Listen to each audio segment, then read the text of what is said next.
Pues muy buenos días, al auditorio por estar aquí este día de hoy, esta mañana, en esta charla que vamos a tratar de transmitir las ideas que yo traigo, pues lo más claras y concisas posibles. Mi nombre es el doctor Miguel Villegas Vivanco.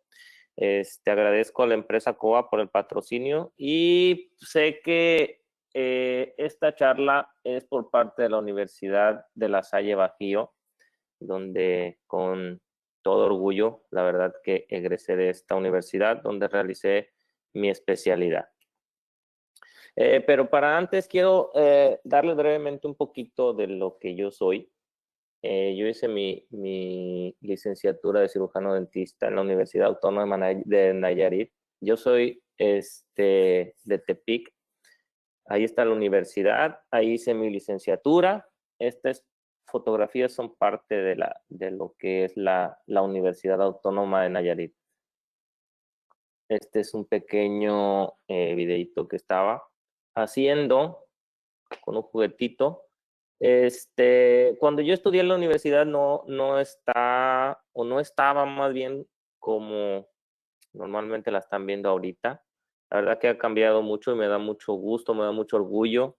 Se han hecho pues edificios nuevos, clínicas, salones nuevos, que cuando yo estaba hace más de 15 años, pues no los tenía, ¿verdad? Esto es parte de la universidad, de la unidad académica de odontología, donde orgullosamente hice mi licenciatura y actualmente soy profesor de esta unidad académica.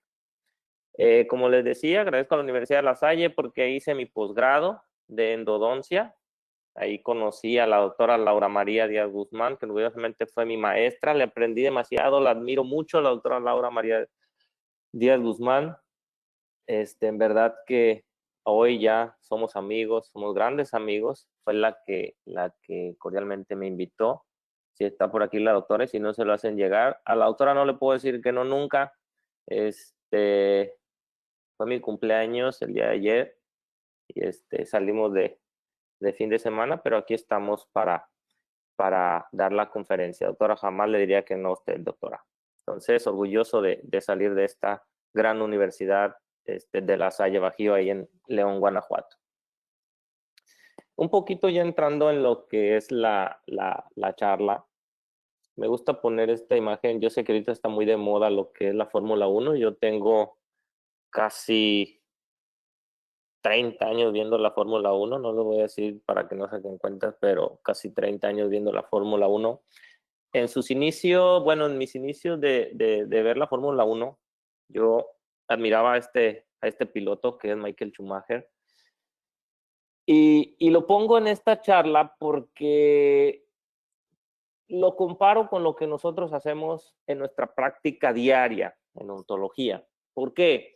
Porque si lo vemos, o si, bueno, es un poquito de historia, Michael Schumacher es el máximo ganador de títulos mundiales de la Fórmula 1. Ostenta 7 títulos mundiales. Yo sé que ahorita hay otro piloto que también los tiene, pero es el primero que llega a los 7 títulos mundiales. O sea, 7 veces ganador del Mundial de Fórmula 1. Pero él, entre sus cualidades, pues fue un gran piloto, tenía muchas habilidades, pero no solo el hecho de haber tenido muchas habilidades lo llevó a ser 7 veces campeón del mundo, sino que para eso se necesita tener un auto veloz, tener un equipo y las personas adecuadas para poder lograr estos campeonatos o estos triunfos que él tuvo. Y nosotros en nuestra consulta diaria podemos tener muchas habilidades, podemos tener muchas características que nos hacen ser mejores, pero si no tenemos el equipo de infraestructura y también el equipo de personas adecuadas, pues no podemos llegar al éxito. Por eso nosotros en esta charla vamos a ver que con la ayuda del equipo necesario y con nuestras habilidades, pues podemos llegar a tener mucho éxito en nuestro trabajo. Entonces, siempre tenemos que tener la ayuda de nuestro rehabilitador, el rehabilitador del endodoncista, así sucesivamente, el periodoncista, el ortodoncista, el paciente, qué es lo que necesita nuestro paciente que nosotros hagamos para que él se sienta bien y que si lo que nosotros hacemos, pues va a hacer que el paciente logre su bienestar y su salud bucodental. Entonces, Como tratantes de la odontología, bueno, pues nosotros nos dedicamos a salvar dientes. ¿Por qué? Porque como lo dijo Don Quijote, una boca sin muelas, pues es como un molino sin piedra. Mucho se ha de estimar más un diente que un diamante. Entonces, a salvar y a salvar los dientes de nuestros pacientes. Y si buscamos obtener diferentes resultados, pues la idea es no siempre hacer lo mismo, porque siempre si hacemos lo mismo, pues siempre vamos a obtener el mismo resultado. ¿Sí? Entonces, si yo quiero obtener cosas diferentes, pues también en mi consulta tengo que cambiar y pues hacer cosas diferentes. Y en esta charla, más que el qué y el cómo, vamos a ver el por qué fracasa una endodoncia, ¿sí? Porque a veces, radiográficamente, vemos una endodoncia bien terminada, bien empacada, con su restauración, más sin embargo, pues fracasa, el paciente tiene molestias, tiene una zona radiolúcida periapical y a veces no entendemos el por qué el fracaso de esta endodoncia. Entonces, a lo largo de esta charla, pues vamos a desarrollarla o a tratar de desarrollar más bien el por qué fracasa una endodoncia. Y me gusta esta frase y la pongo porque cualquiera puede instrumentar un diente, yo siempre se lo digo a mis alumnos, cualquiera puede instrumentar un diente, pero no cualquiera puede hacer un diagnóstico correcto, ¿sale? Cualquiera, ¿sí? Si una persona, yo la enseño cómo utilizar las limas, cómo introducirlas dentro del conducto, cómo limar ese conducto, pues lo va a hacer, pero no va a saber un diagnóstico del por qué está haciendo esa práctica. ¿Vale? No vas a ver el por qué está limando, no vas a ver qué resultado va a tener al estar limando, ¿sí? Entonces, diagnóstico solo lo hacemos nosotros los dentistas, diagnóstico, ¿sí? Entonces, que es parte fundamental de nuestro tratamiento o de cualquier tratamiento, ¿sí? Es parte fundamental el diagnóstico. Porque esto es lo más sencillo de entender. Yo sé que hacer un tratamiento endodóntico implica hacer una limpieza, implica hacer una conformación del conducto radicular e implica hacer un sellado tridimensional de ese conducto radicular, ¿sí? Entenderlo es lo más sencillo del mundo, pero llevarlo a la práctica es lo complicado, ¿sí? Llevar a la práctica estos 3 pasos es lo complicado y por eso la literatura nos marca que podemos llegar a tener desde un 14 hasta un 16% de fracaso si no lo llevamos a la práctica de una manera correcta, ¿sale? Entonces, como les repito, lo sencillo, pues es entender esto, lo difícil es llevarlo a la práctica. Por eso, siempre antes de empezar cualquier tratamiento, ya sea de endodoncia, de rehabilitación, de periodoncia, de lo que sea, pues nosotros necesitamos hacer un diagnóstico para poder ofrecerle a nuestro paciente un pronóstico de ese tratamiento que nosotros vamos a realizar. Y entonces entendemos que por diagnóstico nos dice que es el resultado que arroja luego de un estudio, una evaluación o un análisis sobre determinado ámbito o objeto.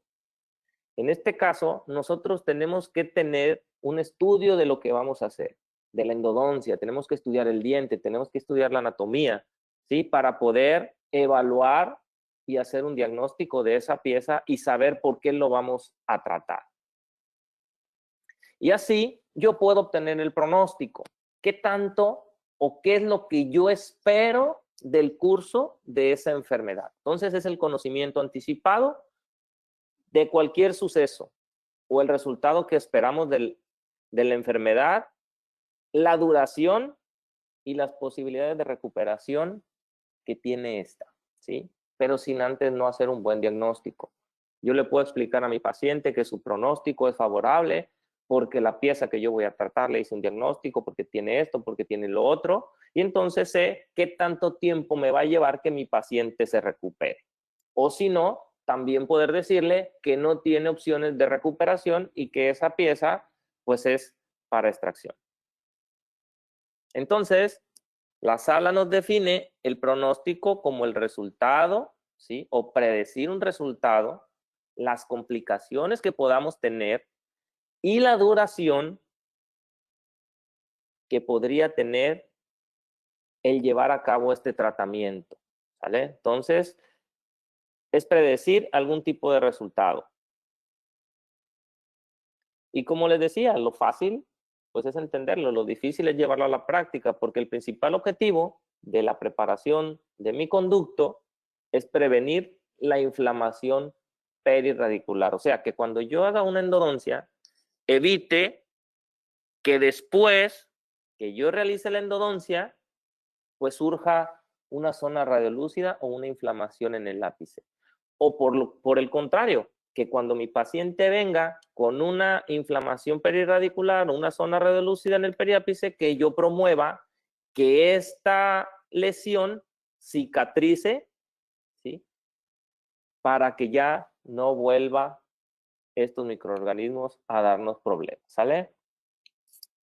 Entonces, este artículo es bien interesante porque nos dice que una de las causas o las causas del fracaso endodóntico que a veces nosotros creemos es porque en el tratamiento endodóntico que realizamos, pues no está dentro de los estándares aceptados, ¿sí? O sea, ¿qué quiero decir? Que a veces vemos una endodoncia corta, a veces vemos una endodoncia a lo mejor pasada, a lo mejor vemos una endodoncia poco instrumentada, a lo mejor vemos una endodoncia o una sobreinstrumentación y creemos que esa es la principal falla, o sea, nosotros lo que hacemos dentro del conducto.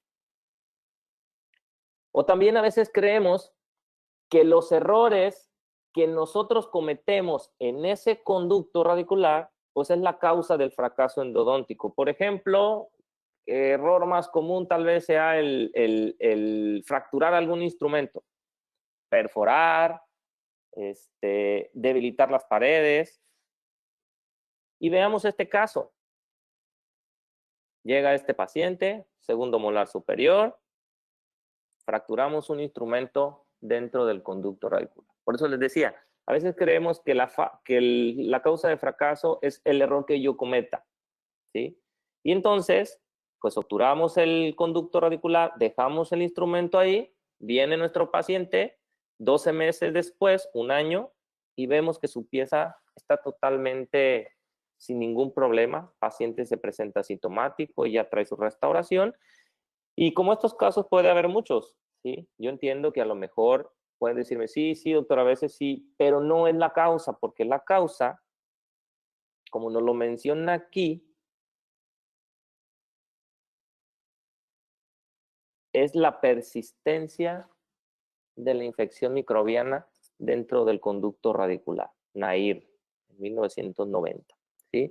Entonces, muchos de los fracasos o la mayoría de los fracasos endodónticos es por persistencia de infección microbiana dentro del conducto radicular. Por eso me voy a regresar un poquito para ver este caso que tenemos aquí. El diagnóstico era una pulpa vital y sabemos que las pulpas vitales están estériles, no tienen microorganismos y mientras yo no lleve microorganismos adentro del conducto, este instrumento que yo dejé aquí, pues va a seguir todo el tiempo que sea necesario mientras no haya una colonización bacteriana de este conducto.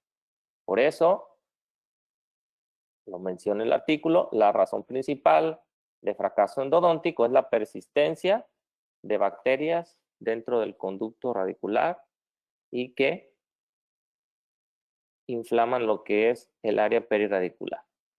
Y aquí está otro artículo, ¿sí? Donde nos dice que dientes que no tienen infección, pues nosotros los podemos tratar y mientras no llevemos microorganismos dentro del conducto, pues esto pues no se va a generar, no se va a generar ningún tipo de inflamación perirradicular. Entonces, conclusión, las lesiones perirradiculares son enfermedades de origen infeccioso.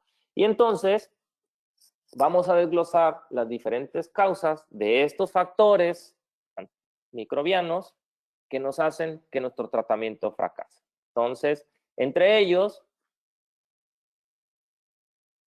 ¿sí? Pues vamos a ver los factores que desencadenan. Y este artículo del año de 1965 de Kakehashi, pues explica muy bien esto que estamos viendo. Dientes que no tienen, o pulpas que están vitales, ¿sí? Que están estériles, se les hicieron una pequeña cavidad exponiendo la pulpa, dejándola al medio oral, donde los microorganismos penetraban en ese conducto y posteriormente causaban una infección perirradicular. Entonces, eso en la actualidad ya lo entendemos, ya sabemos que mientras haya bacterias dentro del conducto, pues vamos a tener una infección perirradicular.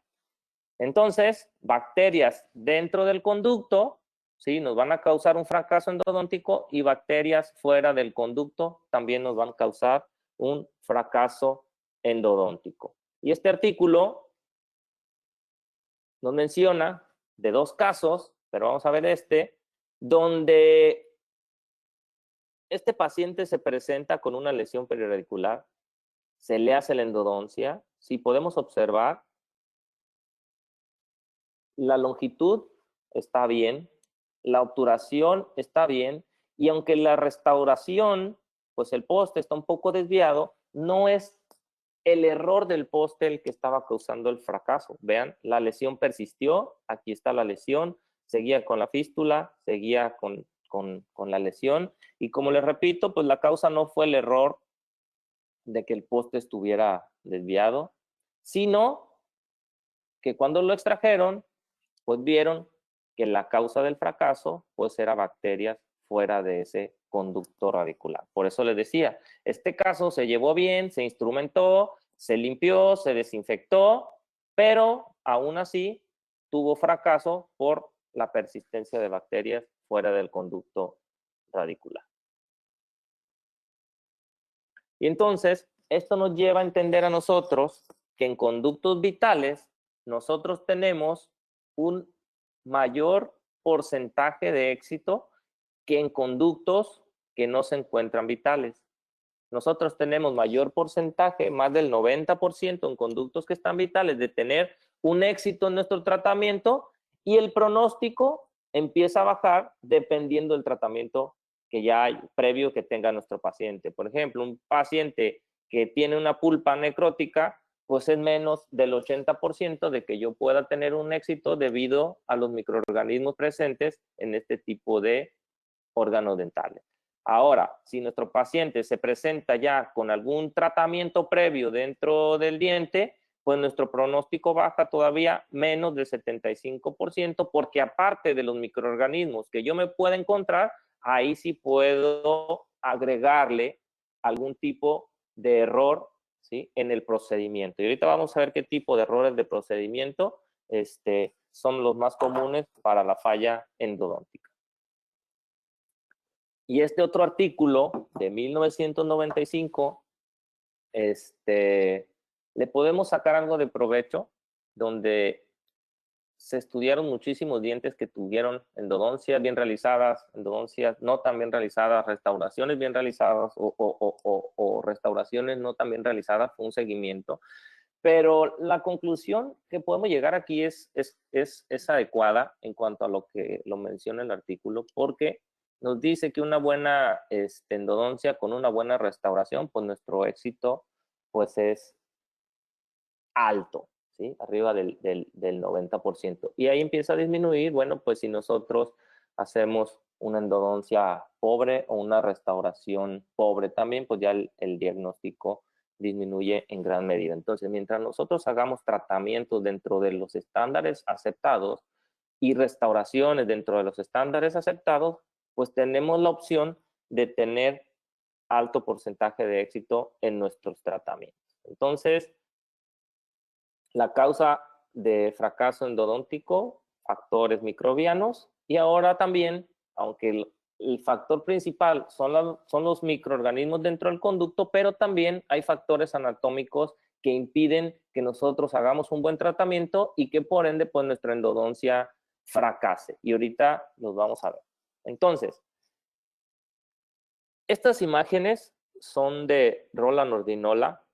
Hay una aplicación que yo utilizo mucho, que se llama, la pueden descargar de su dispositivo, nada más le ponen ahí anatomía interna de los dientes, tanto está en inglés como en español, y es una aplicación tan versátil donde nos especifica cada uno de los órganos dentales, tanto anteriores como caninos, premolares, molares, tanto superiores como inferiores, y nos da con videos de reconstrucciones 3D la anatomía de cada uno de esos dientes. Y es fácil de entenderla porque las imágenes eh, son, son tan llamativas que podemos entenderlo de una mejor manera para así nosotros poder establecer en qué nos podemos encontrar cuando nosotros abordemos un diente para hacerle algún tratamiento endodóntico. Entonces lo pueden bajar desde su dispositivo, nada más le ponen así, anatomía interna de los dientes, y, y lo descargan y podemos estudiar. Hay otro artículo de Bertucci, este artículo también que nos descifra las diferentes anatomías que tiene nuestro diente y que de alguna manera las debemos de tener presentes cada que nosotros hagamos una endodoncia, porque a veces creemos que es bien sencillo abordar un anterior, un uniradicular, pero la literatura nos dice que aunque sea un uniradicular, nos puede presentar diferentes variantes anatómicas, ¿sí? Como la clasificación de Bertucci, donde puede ser un solo conducto que sería, creo yo, el más fácil de abordar, aunque para instrumentarlo sería lo más sencillo, pero las variantes anatómicas pueden ser distintas aunque sea un solo conducto, veamos. Tiene diferentes conductos accesorios, deltas, ismos, que nos pueden complicar al momento de hacer nuestro tratamiento. Conductos que en la entrada pueden ser dos entradas con una sola terminación, o puede ser una entrada en tercio medio bifurcarse y terminar en una sola salida, ¿sí? Dos conductos totalmente separados, toda esta clasificación, pues cada que hagamos algún tratamiento de endodoncia, creo yo, debemos de tenerla en cuenta para así localizar la mayor cantidad de conductos que pueda llegar a tener nuestro diente. Y por eso, yo creo que todos podemos llevar a cabo tratamientos de endodoncia dentro de nuestras propias limitaciones. ¿Por qué lo digo? Porque como empecé la presentación, nosotros tenemos que tener equipo y las personas adecuadas para poder desarrollar nuestro tratamiento de una mejor manera. Si no tenemos el equipo necesario, pues difícilmente vamos a poder tratar o llevar a cabo tratamientos adecuados, ¿sí? Entonces, dentro de nuestras propias limitaciones, nosotros podemos hacer endodoncia y podemos hacer buena endodoncia, pero también saber hasta dónde son mis límites. Si yo digo o veo que es un diente que no lo puedo tratar, aunque yo quiera hacerlo, pues tengo mucho porcentaje de éxito de que va a fracasar si no tengo las herramientas necesarias para llevarlo a cabo. Entonces, como endodoncistas, pues nosotros no trabajamos contrarreloj. A veces me preguntan, doctor, ¿cuánto tarda en hacer una endodoncia? Pues cada diente es totalmente diferente. Cada diente lo abordo de una manera totalmente diferente. Aunque sea un anterior, en alguno me puedo llevar más tiempo que en otro. Aunque sea un molar, en un molar lo puedo hacer a lo mejor en menos tiempo que en otro molar, a lo mejor otro molar, a lo mejor inclusive hasta más citas puedo llevarme al, al tratarlo. Y, y no sé si recordarán ustedes esta película tan famosa de Disney, Toy Story. La pongo porque da perfectamente la ilustración con lo que quiero transmitir con esta frase.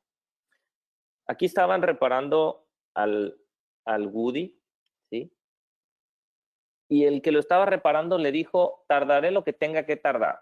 Y en una endodoncia es exactamente lo mismo, me voy a tardar lo que me tenga que tardar. Mi paciente tiene que quedar satisfecho, yo tengo que quedar satisfecho y el tratamiento tiene que quedar bien. Por eso les digo que no trabajamos contra reloj. Cada tratamiento, cada órgano dental es totalmente diferente y lo abordamos de maneras diferentes, ¿sí? Entonces nos vamos a tardar lo que nos tengamos que tardar.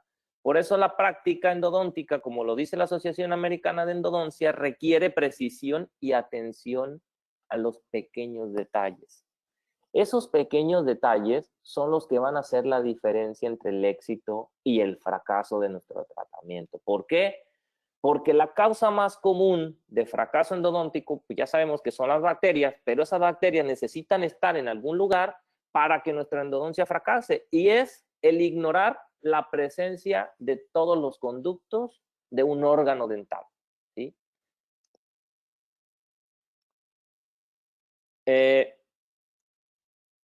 Por eso nos dice en el artículo que la razón principal de fracaso endodóntico son las bacterias dentro del conducto por conductos accesorios ignorados por el clínico, o por conductos no tratados, o por conductos que no fueron obturados, ¿sí? Y a menudo, pues esta práctica pues es muy recurrente. ¿Por qué? Porque no tenemos las herramientas necesarias para localizar la mayor cantidad, o ignoramos la mayor cantidad de estos conductos dentro del órgano dental. Y entonces, por eso nosotros debemos de tener presente la anatomía cada que abordemos, porque si no va a pasar que nada más vamos a ver lo que nuestra mente sabe. Si yo no tengo presente que los primeros molares superiores en más del 90% de los casos presentan 4 conductos, pues voy a creer siempre que tiene un mesio vestibular, un disto vestibular y un palatino. Y voy a ignorar que existe un cuarto conducto llamado MB2 porque no lo sé, porque no lo estudié o porque se me olvidó. Entonces, el cuarto conducto en los primeros molares superiores es el conducto más ignorado, más olvidado y menos tratado de todos los órganos dentales. Y es la causa principal de fracaso endodóntico de los primeros molares superiores. Yo, cuando me llega un fracaso de un molar superior, pues normalmente sé que es porque no localizaron un cuarto conducto en ese órgano dental. Entonces, presente siempre tener la anatomía para poder abordar y poder localizar la mayor cantidad de conductos posibles en cada órgano dental. Y aquí les presento un poquito más una retroalimentación en tiempo, ¿sí? De diferentes artículos en diferentes años de la localización del MB2 a lo largo de varios años, ¿sí? 1924, Pitler y Pineda encontraron que en el 51% de los casos se encontraba un MB2. En el 49% de los casos no se presentaba un MB2. Entonces, en ese artículo, en ese año, pues más bien era uno sí, uno no, más o menos alrededor del 50, ¿sí? En el 25, 54% de que sí existía un MB2, o localización de un MB2, el 62%, ¿sí? En el 73, viene como baja el 33% de localización, en el 74, en el 82, pero después de la década de los 90, empieza un hallazgo o una presentación importante en cuanto al aumento de localización de MB2. ¿Por qué? Por el empleo de magnificación, ¿sí? Entonces vean, en los 90, 93%, 72%, 70%, ¿sí? 95%. Entonces, lo que nos lleva a la conclusión que los primeros molares superiores presentan en su mayoría, arriba del 90%, 4 conductos. 2 mesial bucal, ¿sí? Un MB1 y un MB2, un disto bucal y un palatino, ¿sí? Y aquí en este otro artículo del 2018, ¿sí? Nos dice la prevalencia de localización de cuartos conductos alrededor del mundo con los distintos porcentajes, ¿sí? Entonces, yo estoy aquí en México, no sé de qué otras partes nos puedan estar viendo, pero aquí en México la localización o el porcentaje ronda entre el 84%. Entonces, es un alto porcentaje de localización. Entonces, yo, por ejemplo, a mis alumnos siempre les digo, todos los primeros molares superiores tienen 4 conductos hasta que no me demuestren lo contrario. Entonces, localización del MB2, nos va a ayudar mucho a que nuestro órgano dental pues no tenga una causa de fracaso endodóntico. Y veamos, esta reconstrucción es lo que les decía de la aplicación de la anatomía de los dientes humanos, pues nos esquematiza realmente, podemos observar cómo se encuentra la anatomía interna de un molar. Vean, conductos principales con sus diferentes conductos accesorios, conducto MB2, cuartos conductos en la raíz mesial, ¿sí? Y aquí lo vemos más esquematizado, ¿sí? Tenemos un conducto palatino, un conducto distal, raíz mesial con sus dos conductos, MB1 y MB2, que siempre debemos tratar de buscar para localizarlo. Ahora, a veces, cuando les explico a mis estudiantes cómo localizarlo, siempre les digo, vean esta raíz, y se asemeja mucho a un premolar superior, ¿sí? Normalmente el premolar superior, normalmente, lo digo porque puede tener más, presenta dos conductos, ¿sí? Un vestibular y un palatino. Si asemejamos esta raíz mesial como la raíz de un premolar, pues nosotros lo vamos a localizar más fácil. Y así es como yo abordo este tipo de casos. Localizo lo que es la raíz mesial, me dirijo hacia palatino y localizo lo que es el MB2 de una manera más sencilla, ¿sí? Siempre abordándolo como si fuera un premolar superior. Y fallamos porque en la licenciatura, ¿sí? Por eso marca este año, y lo digo porque a mí también así me lo enseñaron, que el acceso en un molar superior debería ser un triángulo o con forma de triángulo con base en vestibular, ¿sí? Así localizaríamos lo que era el mesio vestibular, el disto vestibular, y luego nos iríamos hacia palatino. Y ese era el triángulo famoso que nos enseñaron en la licenciatura, por eso normalmente pues, no los encontrábamos. Entonces, ahora la forma del acceso de un molar superior o de un primer molar superior tiene que ser de forma trapezoidal. Hacemos nuestro triangulito y hacemos una pequeña liberatriz en esta parte de la raíz mesial para localizar el cuarto conducto. Entonces ya no es un triángulo, ahora ya es un trapecio, ¿sí? Para localizar lo que es el famoso MB2. Y vean, presento este caso, ¿sí? Llega el paciente con molestias, con dolor, vamos a una radiografía y observamos una pequeña lesión. Aunque están obturados los demás, la causa de fracaso es la raíz mesial y la causa de fracaso es la falta en la localización de un conducto MB2.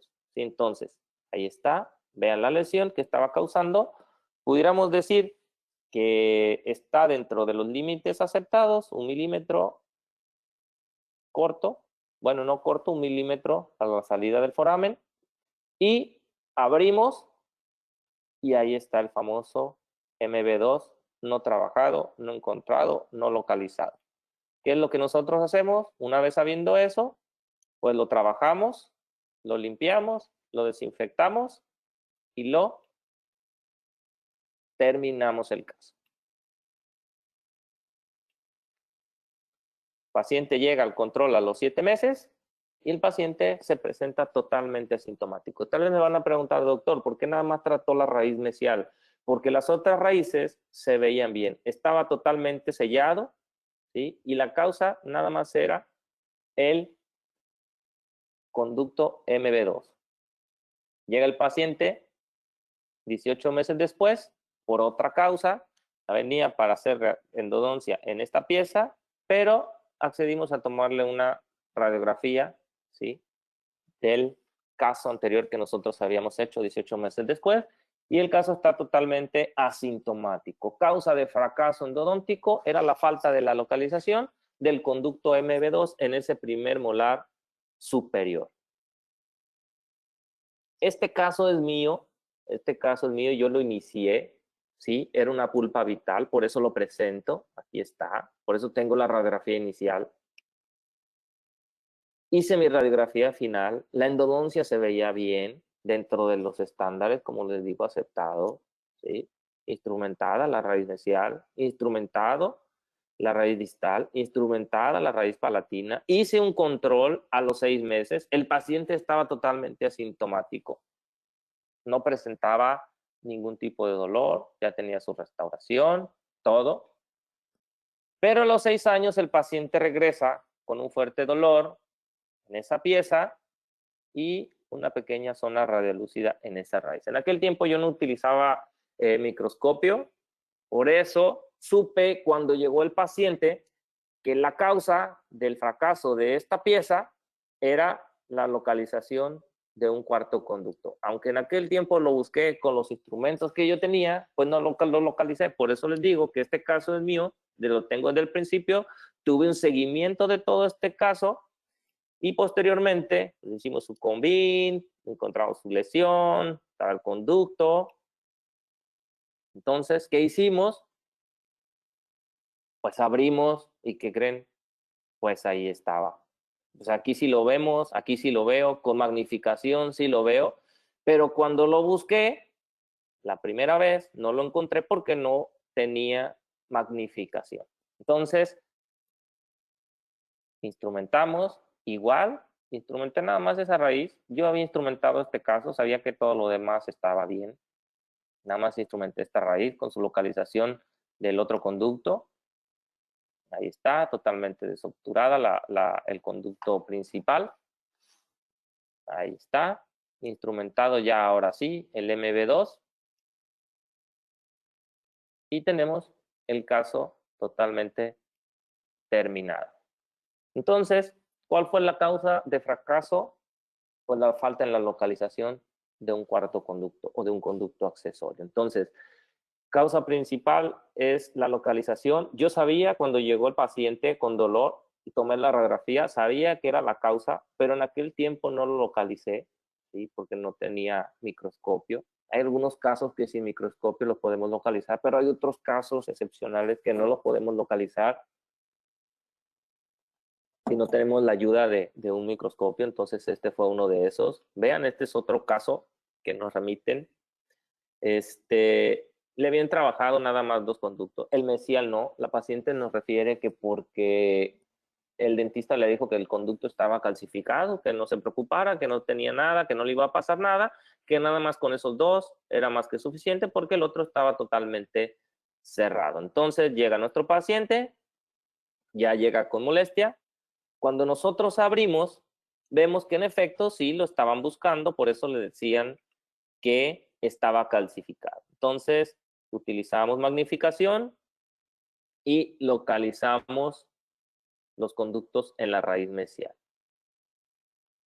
Limpiamos, este sí lo instrumenté todo, lo desobturé todo porque el paciente pues ya venía con molestia. Entonces, se instrumentaron, se obturaron y ahí están los 2 conductos mesiales. Y vean, aquí es donde lo estaban buscando, poquito hacia un lado y poquito hacia el otro lado, que se hubieran ido, los hubieran localizado. Pero falla de fracaso endodóntico por la localización no solo de uno, sino de los 2 conductos mesiales. Ahí está, como estaba anteriormente y cómo quedó el paciente. Ahí está, radiografía final y control a los 9 meses. Ahí está con su restauración. Entonces el paciente totalmente asintomático. Falla en la localización. Igual este es otro caso. Vean, este es otro caso que el paciente llegó con un absceso. Lo abrimos, ¿sí? La secuencia. Drenamos porque empezó a drenar. Instrumentamos los 2. ¿Qué hubiera pasado si nada más instrumentamos uno? Pues nuestro paciente no se le hubiera quitado la sintomatología porque hubiera faltado instrumentar el cuarto conducto. Aquí está otro caso, localización de cuartos conductos, como les repito, con el uso de magnificación, MB1, MB2, disto bucal y palatino. Obturados, nuestro paciente totalmente asintomático. Otros molares, ¿sí?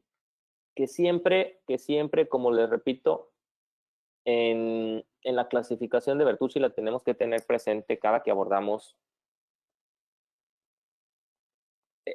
un órgano dental o que empezamos a hacer una endodoncia, porque a veces nosotros observamos la radiografía y créanme que la radiografía a veces no nos dota los suficientes datos para poder establecer si es uno o dos. Y entonces a veces creemos que es una raíz única y que tiene un conducto, más los que son segundos molares o terceros molares, en los cuales a veces nosotros tratamos de hacer endodoncia por indicación para que el paciente reciba una prótesis. Pero también debemos entender eso, que la distribución radicular pues es diferente en cada órgano dental, ¿sí? Por ejemplo, vemos aquí, miren, abrimos tercio medio, se bifurcan dos conductos totalmente separados en tercio medio. Y eso es lo complicado porque a veces cuando nosotros abrimos, vemos una sola entrada y creemos que es un solo conducto. Y si no tratamos el otro conducto que está también presente, pues va a ser una de las causas donde los microorganismos se van a establecer y por ende nos van a causar un fracaso en esa pieza dental. Por eso siempre observar bien y tener presente la anatomía radicular para poder entrar en los diferentes conductos que se presenten en cada órgano dental. Entonces aquí están totalmente separados, ya totalmente obturados, los dos conductos que tienen una sola entrada.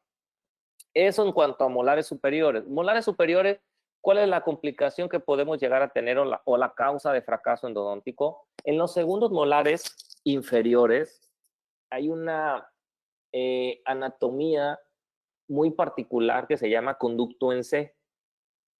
¿Sí? Y en este artículo también nos da la prevalencia de la localización de conducto en C distribuido a lo largo del mundo. ¿Sí? En México, ¿sí?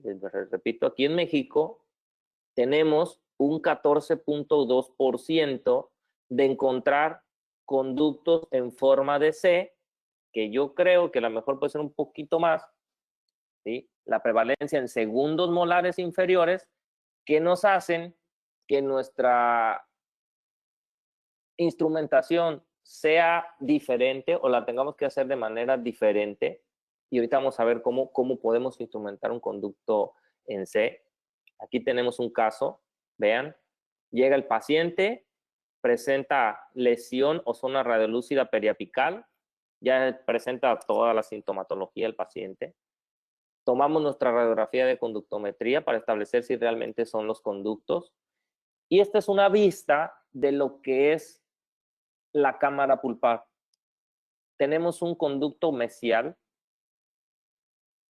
individual y un conducto alargado o totalmente literal, así como una C, ¿sí?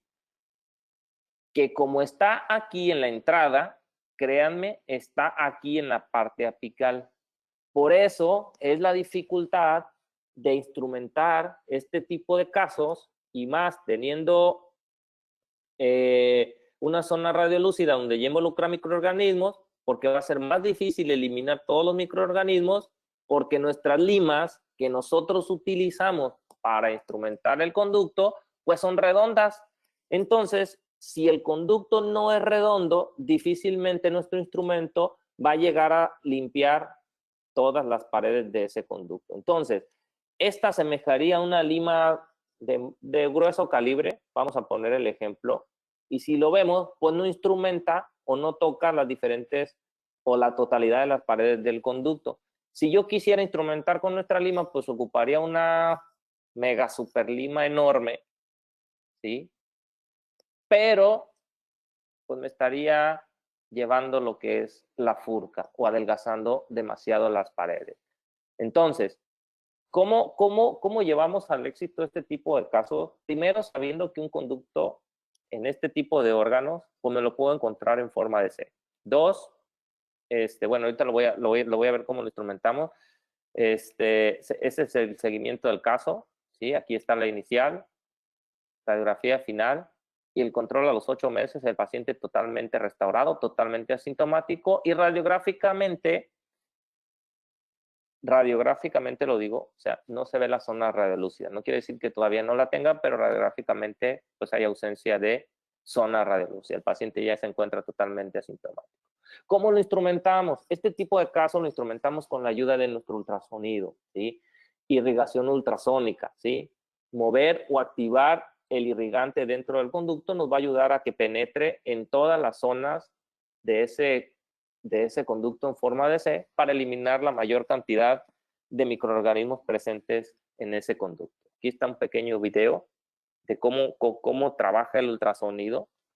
Inundamos la cámara y todo el conducto de nuestro irrigante, en este caso hipoclorito de sodio, y con el ultrasonido, con la punta ultrasónica, empezamos a activar el líquido dentro del conducto para que penetre en todos los rincones y recovecos de ese conducto y así elimine la mayor cantidad o la totalidad de microorganismos presentes en ese conducto. Vean cómo empieza a cambiar de color el líquido, de estar cristalino se empieza a poner turbio, ¿sí? Lo introducimos, con 1 minuto es más que suficiente en el conducto de activación del irrigante, lo podemos activar más tiempo,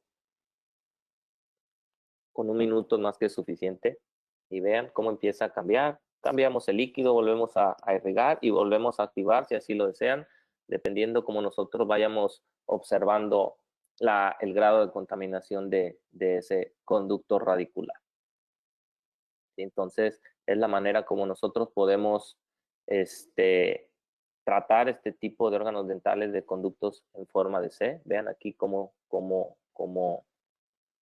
se activa el irrigante y posteriormente pues lo vamos a cambiar el líquido. Cambiamos, ¿sí? Y si queremos, como les digo, pues volvemos a activar el irrigante dentro del conducto.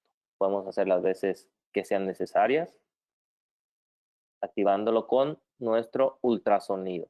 Y así nos aseguramos de que todos los rincones de ese conducto, todos los conductos accesorios, pues queden mejor limpieza o tengan una mejor limpieza, ¿sí?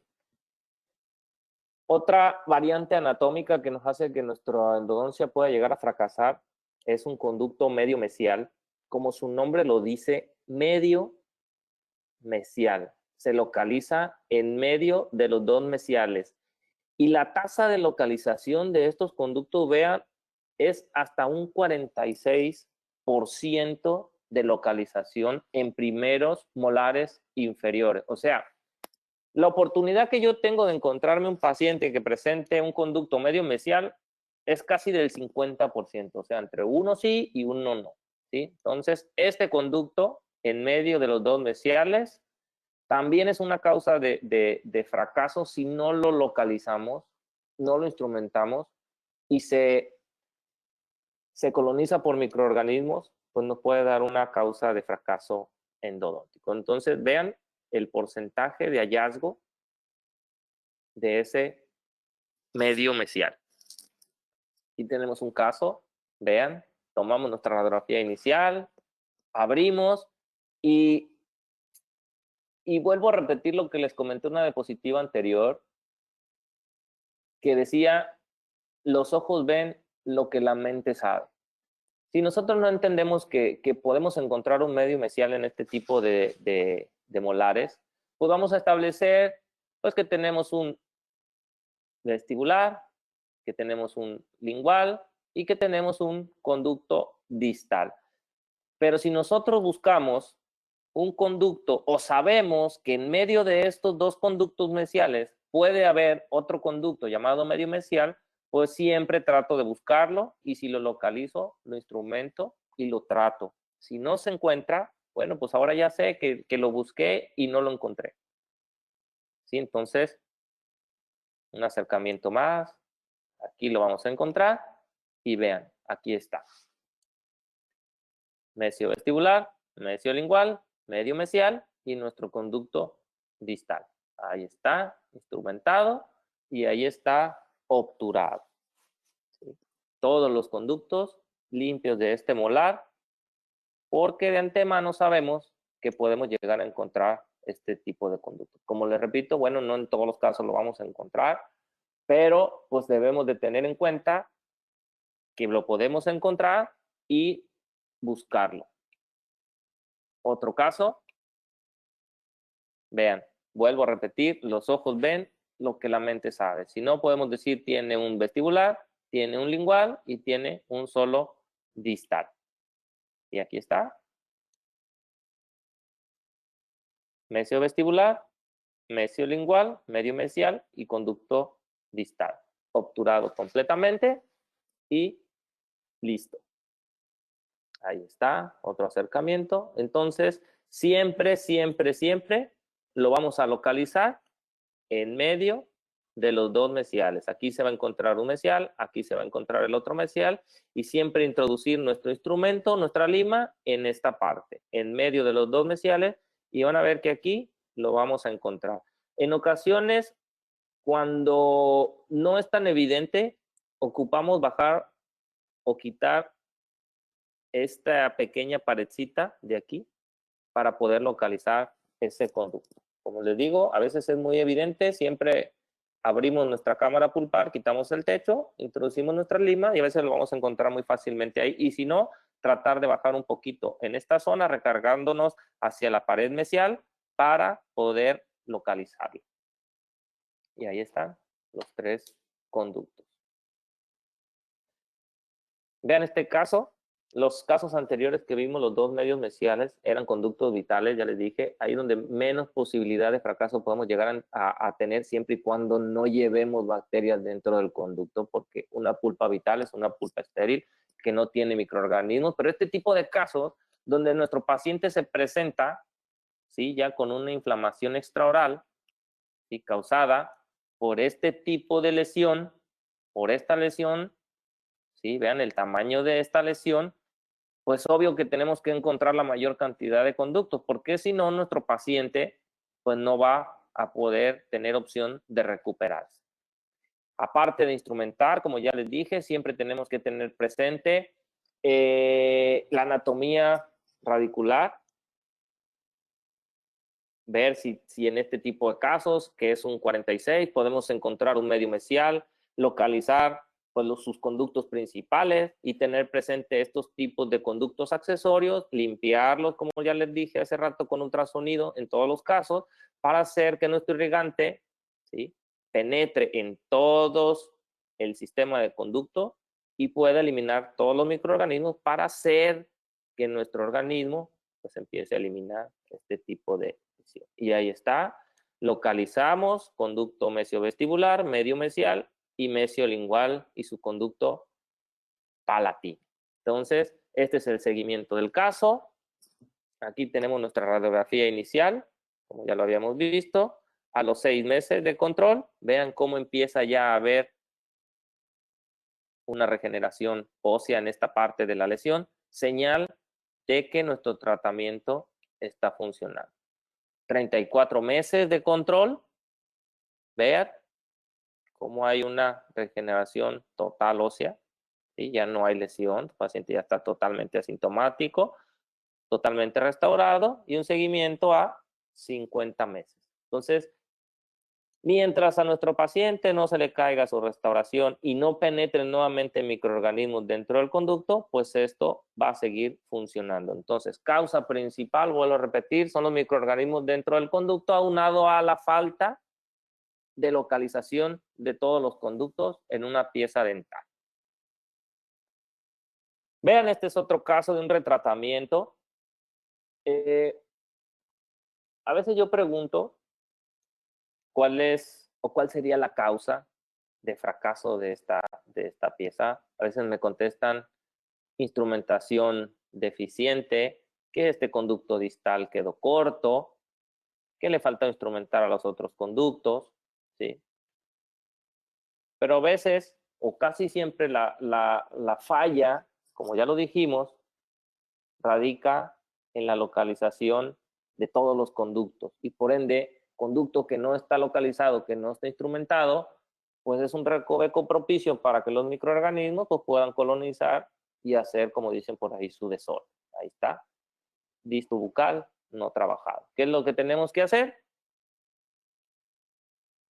Localizamos, instrumentamos y como les decía anteriormente, vean, bajamos 1 milímetro 2 aquí, en esta parte donde pudiéramos encontrar un medio mesial y vean, no se localiza el medio mesial. Quiere decir que este diente no tiene medio mesial, por ende, yo estoy contento porque lo busqué y no lo encontré. Siempre desgastando un poquito entre los dos mesiales.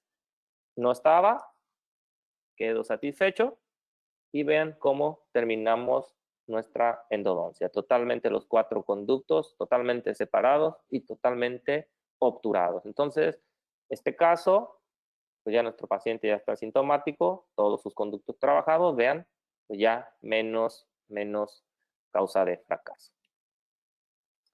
Este otro D46, ¿necesita endodoncia o no? Paciente refiere ligera molestia que no siente a gusto. No es que traiga una molestia exagerada, no es que el paciente traiga una inflamación extraoral tampoco, pero el paciente no siente a gusto su diente. Ya hace tiempo, hace años, le habían realizado esta endodoncia y cuando yo pregunto a veces me dicen, doctor, pues aparentemente o radiográficamente se ve bien, se ve trabajado el conducto distal, los mesiales se ven a longitud, ¿sí? Pero el paciente no se siente a gusto, siente molestia, ya le han hecho algunos curetajes porque la causa creían que era periodontal, el paciente sigue con su molestia y es remitida con nosotros para diagnosticar cuál es la causa de esa molestia de nuestro paciente. Entonces, en algunos casos, no en todos, aunque debería ser, ya en la mayoría pues debemos de apoyarnos en esta tecnología CBCT. Y vean, con la ayuda de nuestra tomografía, vemos que tiene una lesión que radiográficamente pues no alcanzamos a observar. Por eso, de primera instancia, su dentista le decía que no era endodóntico, ¿sí? Que más bien era periodontal. Entonces, vean, falta en la instrumentación de un conducto mesial. ¿Sí? Aquí lo podemos observar, el conducto corto. En este trayecto, pues la causa pues, son microorganismos dentro de ese conducto, y aunque esta pieza pues no tenía ni cuartos conductos, ni medio mesial, ni nada, pues la causa de fracaso eran microorganismos o conductos no bien instrumentados. Entonces, radiografía 2D versus tomografía computarizada CBCT, y vean el tamaño de la lesión que radiográficamente pues no alcanzamos a apreciar en una simple radiografía. Por eso a veces debemos apoyarnos cuando no con certeza podemos llegar a un diagnóstico, pues apoyarnos en una tomografía. Entonces, desobturamos el caso y lo obturamos completamente. Entonces, aunque como les repito, este caso pues sí tenía sus 3 conductos, 2 mesiales y un distal, pues la causa era pues un conducto no bien instrumentado.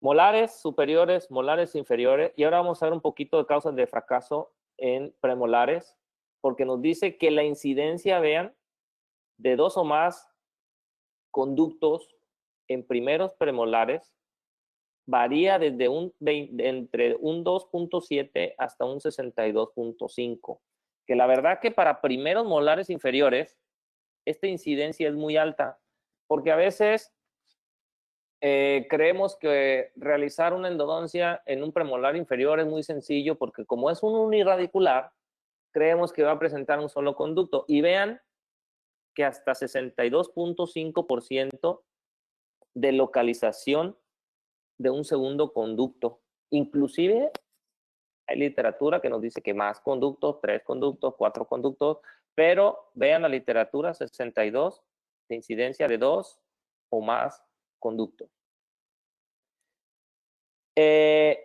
Segundos premolares inferiores, aunque no es tan alta la incidencia, pero 34% para mí sí es alto, por eso siempre trato de tener esto al momento de abordar y tratar de buscar, como les repito, bueno, si tiene un solo conducto, como digo por ahí, ya la hice, y si tiene 2, pues ni modo, pues hay que localizarlos, ¿sí? Segundos premolares inferiores hasta un 34% en la localización de un segundo o más conductos radiculares. Y en los premolares superiores, la incidencia de 2 o más canales en el ápice, ¿sale? Porque nosotros debemos entender una cosa, los molares superiores, la gran mayoría o en su mayor porcentaje presentan dos conductos, ¿sí? Los premolares superiores, pero aquí nos dice que la incidencia de dos canales o dos conductos en el ápice de los segundos premolares va hasta un 50%, y eso lo tengo que tener presente porque a veces en los segundos premolares, cuando normalmente aparece un solo conducto y luego falla, una de las causas puede ser porque en el ápice se bifurca o en tercio apical se bifurca, y vean la incidencia del 50% de que presente una bifurcación en la parte apical. Y en mi consulta esto lo veo cada vez más, ¿no? Más con más incidencia, premolares con 3 conductos. Ahorita vamos a ver varios casos de premolares de 3 conductos que tengo aquí en esta presentación. Y vean, es como una molar, como una primera molar, teniendo sus 2 raíces vestibulares y una raíz palatina. Vean, 2 raíces vestibulares y una raíz palatina. Ahí está. Estos son dientes extraídos que a veces se los pido a mis alumnos cuando tenemos la práctica, pues para tomarle su foto y meterlos aquí a la presentación. Pero en boca, ¿sí? Se presentan de esta manera.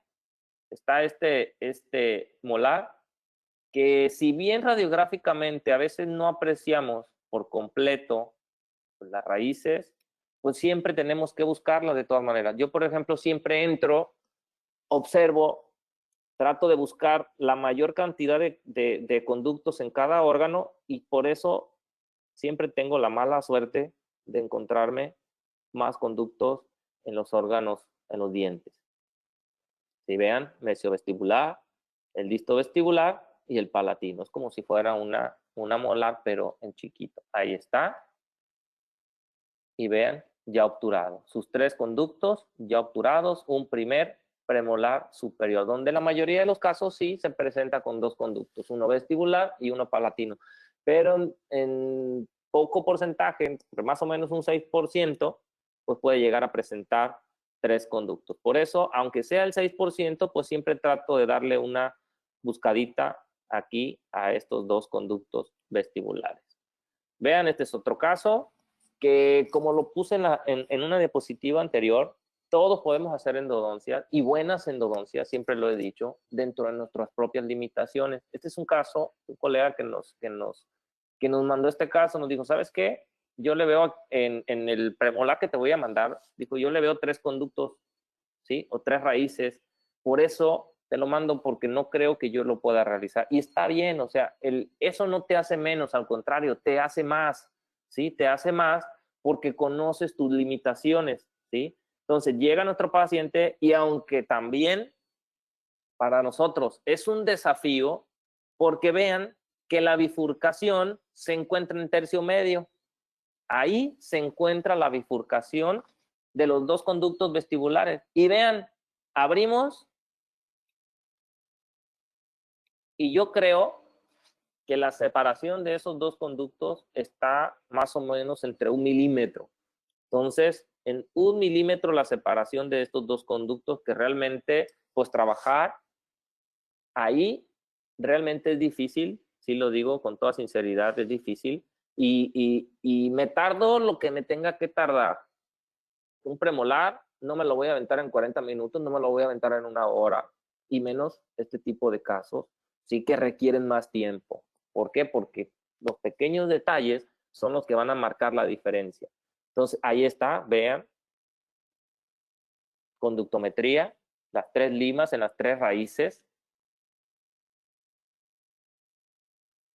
instrumentados. Ahora sí, ya aquí ya es más sencillo, ¿sí? Porque ya están instrumentados y ya está obturado nuestro conducto. Entonces, si no conocemos este tipo de casos, es fácil omitir un conducto, es fácil omitir el tratarlo, es fácil omitir el instrumentarlo, y por ende, pues nos llevaría tarde o temprano pues a un fracaso, que nuestro paciente regrese porque tiene algún tipo de molestia, porque tiene algún tipo de inflamación perirradicular, y eso pues es un fracaso en nuestro tratamiento.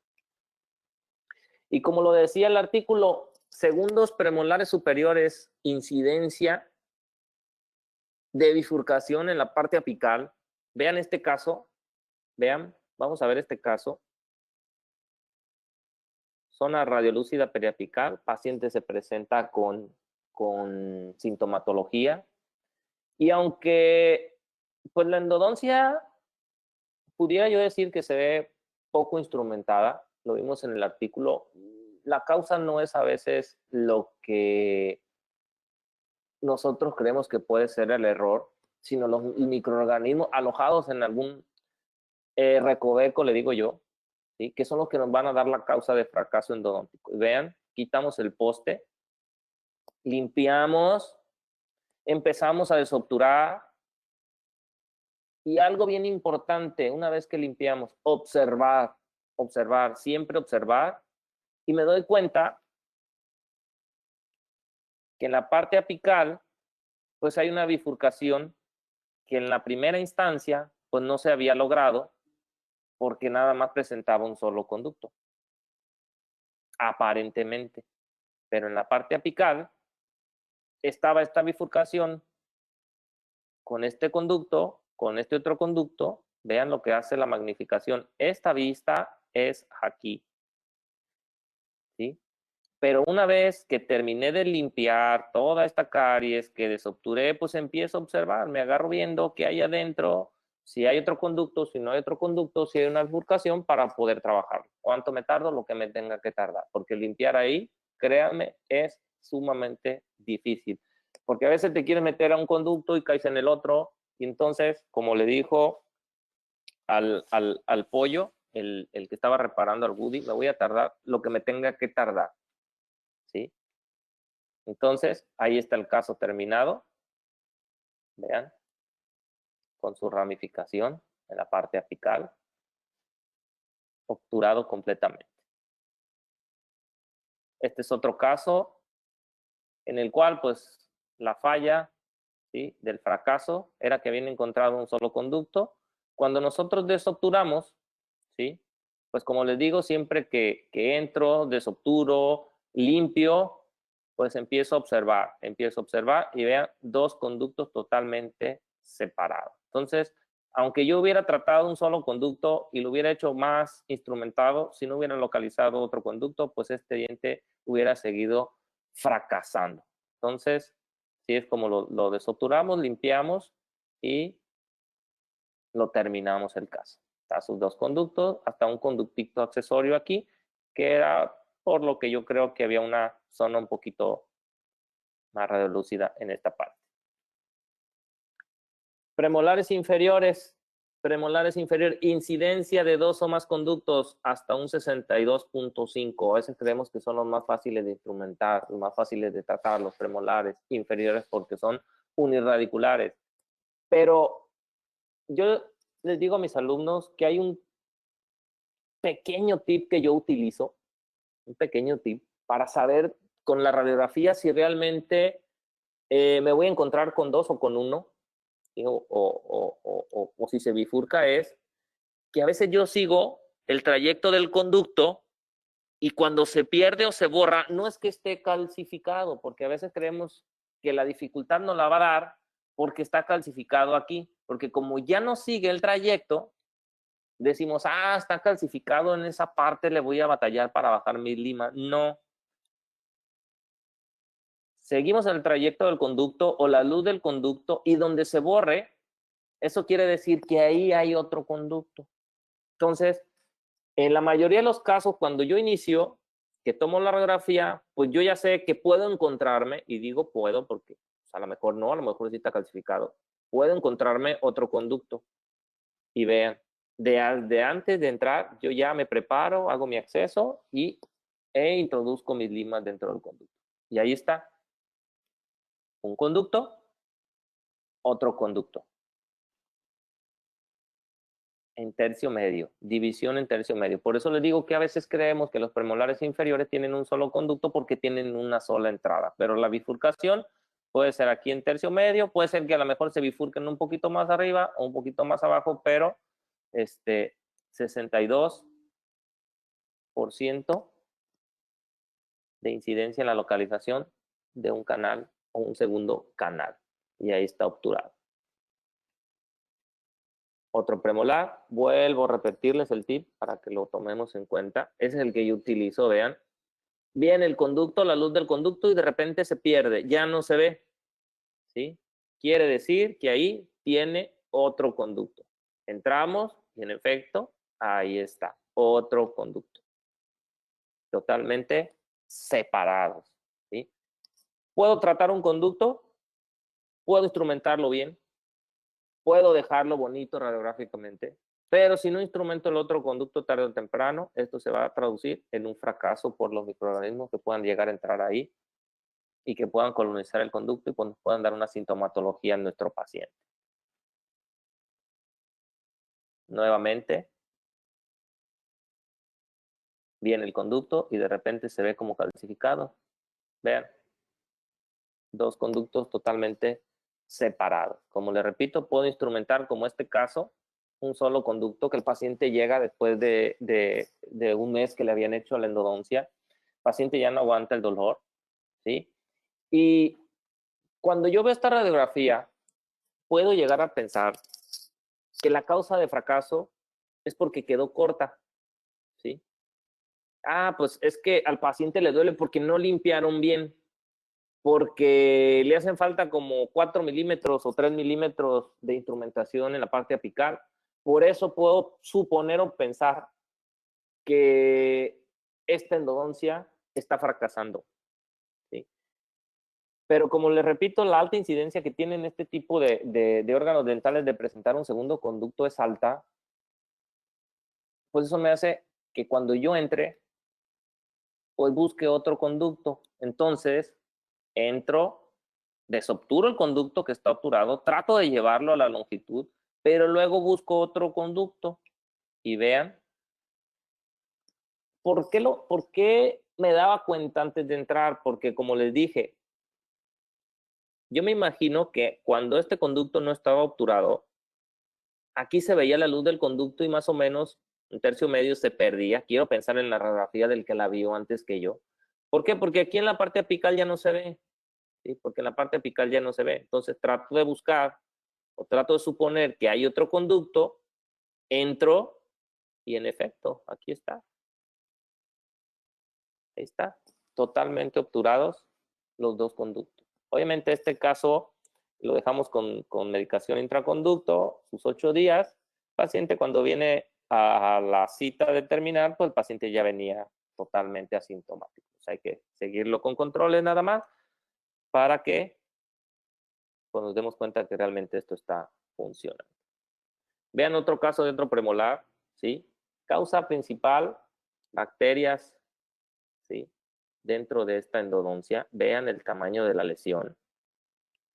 Este tipo de pacientes, como les digo, cuando veo lesiones grandes, mando a hacer un CBCT para medir, vean, para medir y ver si realmente hay otro conducto o no. ¿Sí? Ver si realmente hay otro conducto o no. Vean el tamaño de la lesión. Aquí con el uso del CBCT, vean la destrucción ósea por vestibular que hay. Podemos medir más o menos cuánto mide el tamaño de la lesión, 9 por 7 más o menos milímetros. Y este caso no tenía otro conducto, nos dimos cuenta en la tomografía, entonces lo tratamos como un retratamiento normal, ¿sí? Desinfectar, bien todo, desobturar, desinfectar, bien todo el caso, obturamos, y a los 9 meses tomamos unas radiografías de control y mandamos también a hacer, cuando se puede, una tomografía de control, ¿sí? Entonces vean, esta era la tomografía inicial, cuánto medía, la misma toma 9 meses después, vean la recuperación que ella tiene, ¿sí? Porque la causa principal son microorganismos dentro de este conducto radicular, ¿sí? Endodoncia contaminada, tal vez que se contaminó, tal vez cuando hicieron la endodoncia, pues ya tenía una lesión periapical y no se desinfectó correctamente, entonces pues esa lesión persistía por los microorganismos. Entonces vean, la causa principal de un fracaso pues es la persistencia de los microorganismos dentro de ese conducto radicular. Otra de las causas, y la pongo aquí, ya vimos anatómicos, es la de instrumentos fracturados, que aunque ya vimos que mientras nuestro diagnóstico sea de pulpa vital, ¿sí? Llámese pulpa irreversible, en sus dos variantes, sintomática o asintomática, pues la pulpa está estéril, libre de microorganismos. Mientras nosotros no llevemos microorganismos, pues tenemos un alta porcentaje de éxito, aunque tengamos instrumentos fracturados.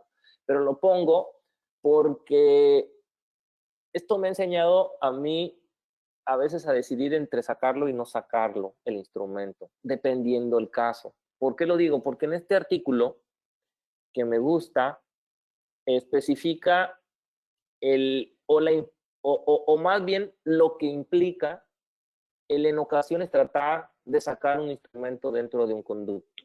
Por ejemplo, en este caso, fracturaron instrumentos en las raíces mesiales de un primer molar inferior.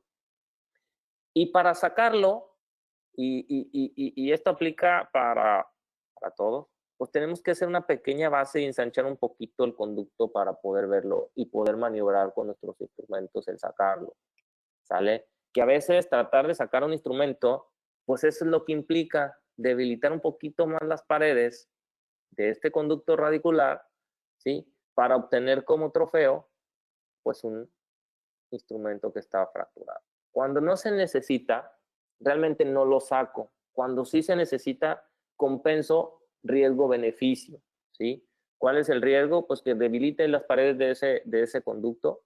Si el beneficio, bueno, pues que si tiene una zona radiolúcida periapical, pues nos ayude a limpiar mejor pues todos esos microorganismos que están haciendo que nuestra endodoncia fracase, ¿sí? Aquí está otro caso, vean, que sacamos el instrumento, pero vean lo delgada que dejamos las paredes para poder obtener este trofeo aquí, ¿sí? Que es el instrumento. Aquí está, lo sacamos, pero dejamos las paredes delgadas. Igual en este caso, vean, ¿sí? Que tal vez no estaba generando molestia, no tenía una zona radiolúcida, ¿sí? Que a lo mejor hubiera sobrepasado el instrumento, ¿sí? Y hubiera quedado bien, pero como les digo, a veces uno quiere sacarlo, ¿sí? Para demostrarse a sí mismo que sí puede, y vean lo delgada de las paredes que las dejamos, las del conducto, ¿sí? Este caso, vean, me gusta porque también es mío, y este caso, obviamente estaba fracasando porque tenía un instrumento aquí, tenía una lesión, y necesitábamos, de primera instancia yo pensaba que tenía que sacar este instrumento aquí para que yo pudiera limpiar todo el conducto y que esta lesión pues cicatrizara. Aquí está una toma, ¿sí? Cuando empiezo a desobturar el conducto y veo el instrumento ahí lo veo, ¿sí? Me implica tratar de sacarlo totalmente y debilitar las paredes de este conducto, pero dije, voy a sobrepasar el instrumento con mis limas porque no estaba obstruyendo la parte apical, sino que estaba más o menos en tercio, arribita de tercio apical, tercio medio. Limpio bien con mi ultrasonido, con mis irrigantes, y sello la parte apical, que fue lo que hice, y ahí está el instrumento. Ahí está el caso, la lesión, ahí está el caso terminado, con el instrumento adentro. Obviamente hice todo mi protocolo de irrigación. Vean, las paredes quedaron bien, no quedaron delgadas. Control, a los 9 meses, paciente totalmente asintomático y hay evidencia radiográfica de que esta zona radiolúcida de aquí, pues va mejorando, ¿sí? Ya tiene su poste, ya tiene su corona el paciente y el paciente ya no tiene ninguna molestia. Entonces, lo pongo porque a veces creemos que la causa sí es el instrumento, sí, y que a veces necesitamos sacarlo y en ocasiones a veces no hay que sacarlo, hay que sobrepasarlo, valorar riesgo-beneficio y en ocasiones a veces a lo mejor, si no, pues hacer una cirugía endodóntica, pero bueno, eso ya sería otro tema. Entonces, la causa principal de fracaso endodóntico, pues es la persistencia de bacterias dentro del conducto, donde, pues en canales, en conductos, en espacios no localizados, no limpiados, no instrumentados, no desinfectados, pues esa va a ser la causa siempre, ¿sí? Y a veces el que hagamos una endodoncia poco instrumentada, le llamo yo, porque a veces ahora ya con nuestros sistemas rotatorios y eso, pues se ve una endodoncia un poquito más instrumentada. Mientras esté dentro de los estándares, bien desinfectados, localizados, todos los conductos, usar hipoclorito de sodio, bien obturado, sellado tridimensionalmente, pues sabemos que aunque se vea poco instrumentado, pues vamos a tener éxito. Aquí la causa es microorganismos en la parte del conducto que nos causen una lesión periapical. Entonces, ya para terminar la charla, como conclusión, siempre tener en mente la cantidad de conductos que podamos llegar a encontrar, abrir nuestra cámara pulpar, observar, explorar, volver a observar, volver a explorar y volver a observar siempre, bien determinado cada parte de nuestro acceso para localizar la mayor cantidad de conductos. Y tardarme lo que me tenga que tardar. Ese para mí no es un parámetro que la termine en 1 hora, la termine en menos, la termine en más. O sea, no. Me voy a tardar lo que me tenga que tardar siempre y cuando, pues lo que yo haga, lo haga bien hecho y dentro de los estándares, como dicen por ahí, aceptados para nuestro tratamiento endodóntico. Entonces, vuelvo a poner esta frase, todos podemos llevar a cabo buenos tratamientos de endodoncia dentro de nuestras propias limitaciones. Por eso la imagen del piloto de Fórmula 1, que mientras nosotros tengamos el equipo necesario, ¿sí? A pesar de que yo sea muy hábil para hacer las cosas, si no tengo el equipo necesario no lo voy a poder lograr, ¿sí? Entonces, siempre dentro de nuestras propias limitaciones. Y les agradezco, muchas gracias por estar aquí, por escucharme un ratito. Estos son mis teléfonos, este es mi teléfono de contacto y esta es mi Instagram. Si quieren seguirme ahí en el Instagram, pueden ponerle ahí dr.miguelvillegas, pueden darle a seguir. Ahí pues pongo casos de los que yo hago en mi consulta diaria y con algunos tips y cómo lo realicé de una manera explicada en esa parte. Entonces, muchas gracias por estar aquí. No sé si hay preguntas. Diana, te cedo el micrófono. No sé si quieras que quite mi presentación.